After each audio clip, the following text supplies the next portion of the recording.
Kirby, Harvard University. Tell me a little bit more about the relationship between China and the US, especially moving into the 2024 election, and how you see tariffs placed on China and in return as especially affecting the clean tech industry.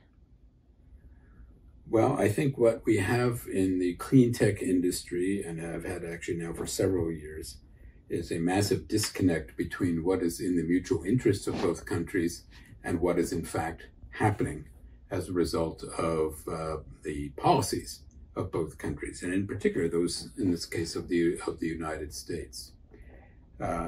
If you just look at the facts on the ground, China is the leader in clean technology and in green technology, be it from solar panels to battery materials, to full batteries for electric vehicles, to electric vehicles themselves. There are now 150 electric vehicle car companies in China vying for that enormous domestic market, but hoping also to make an impact internationally. Here we have in various states and nationally a commitment to have a gradual introduction of electric vehicles in the United States. But we're far behind in our investment in the technology needed to do this. And the logical thing for us to do would be to partner with private Chinese companies such as CATL, the leading battery manufacturer in the world, or BYD, a private company that is the leading EV producer in China, and the leading one in the world as a result of that, to partner with these industry leaders in a way somewhat similar, but a little bit different than how we partnered with the Japanese in the 1980s at a time of massive Japanese trade surpluses with the United States. But the politics comes into this, and that Ford, for example, wanted to have a contractual arrangement with CATL for batteries for the Ford Motor Company's electric vehicles, and political pressures on Ford, both from politicians and unions, made this very difficult to do.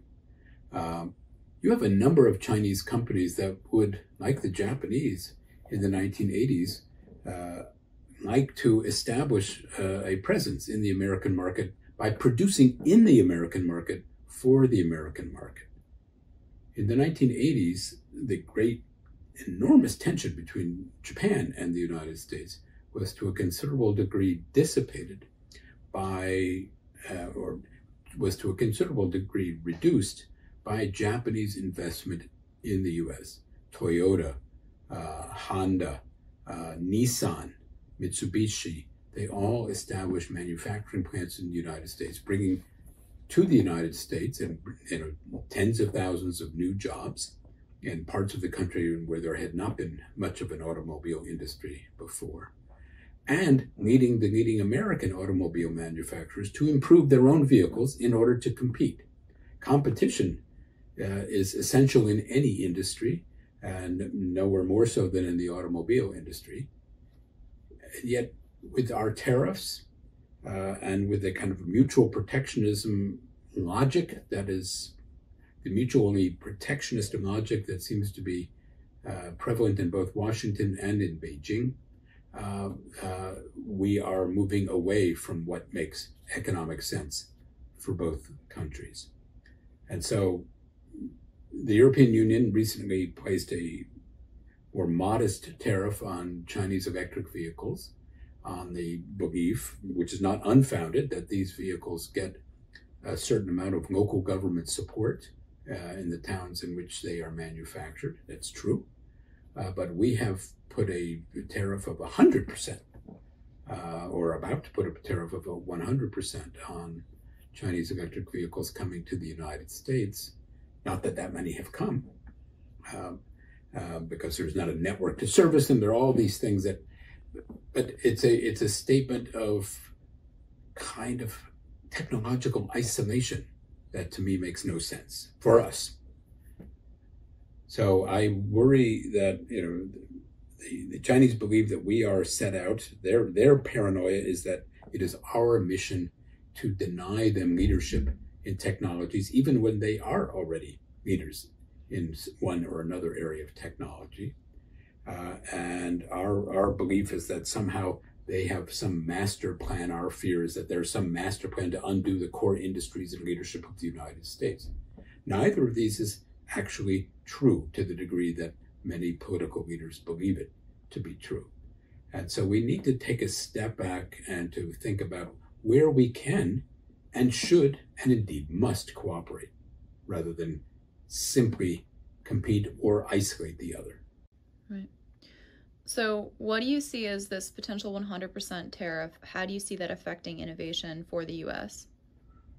I don't see how it automatically leads to innovation in the United States without a great deal of greater federal subsidies, the same kind of subsidies that we believe that we may be punishing the Chinese for having in China itself. It will take a major effort by the national government, but also by states and their own regulatory processes, California usually in the lead in that regard, to set standards that force adherence to new standards that will lead to greater use of hybrids first and electric vehicles. The question is, will we be able to produce EVs as quickly as needed to meet these goals, and of the same quality, with batteries of the same quality that our Chinese friends have? And right now, I would be very skeptical that that's possible in the short run or even in the medium run. So how do you think China would respond? How do you think China's markets will innovate in response to tariffs? Well, you know, there's a limited space for this, but you see many Chinese companies locating in Latin America and particularly in Mexico as part of the North American Free Trade Zone. That if that leads to large numbers of Chinese companies' exports to the United States, for example, via Mexico, almost surely there will be political pushback also in the United States. But once again, I think we need to take a step back and think of, why are we doing this? What is it actually endangering to us? If we could partner with several of these leading companies, Ford and CATL, for example, or General Motors and BYD, and that's not happening at the moment, but if it were to happen, why would it be in the national interest of the United States to oppose this? But we are in this moment of such fear, and it's really a fear of American decline more than a fear of China, in my view. But China becomes the lightning rod for our own insecurities. They can build high-speed rail, we can't. They can build EVs in a dominant way, and so far we have not been able to do so. But you see this in almost every realm, including in the cultural realm. How is it possible that many people seem to have come to the conclusion that TikTok is a mortal danger to the American Republic?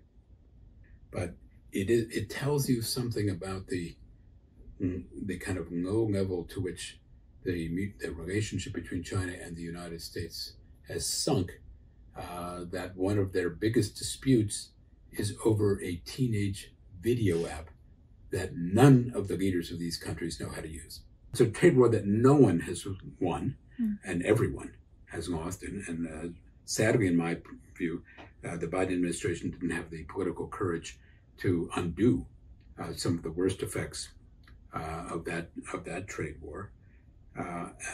They have, however, professionalized and regularized the U.S.-China relations, giving it a level of stability that it did not have under Trump. You know, foreign policy was just one of the many areas of, permanent instability of the Trump years, in part because there was, on the part of President Trump himself, no coherent China policy. He would claim loudly how much he loved President Xi Jinping, but then his own advisors would enact policies on trade or in foreign relations that really set back U.S.-China relations for many years in very unilateral ways. Happily, things have improved a great deal, but I think we'll have to wait until the election to see where things go next. The Biden administration's policies are very clear and predictable, and the Trump administrations are anything but. Thank you very much for your time.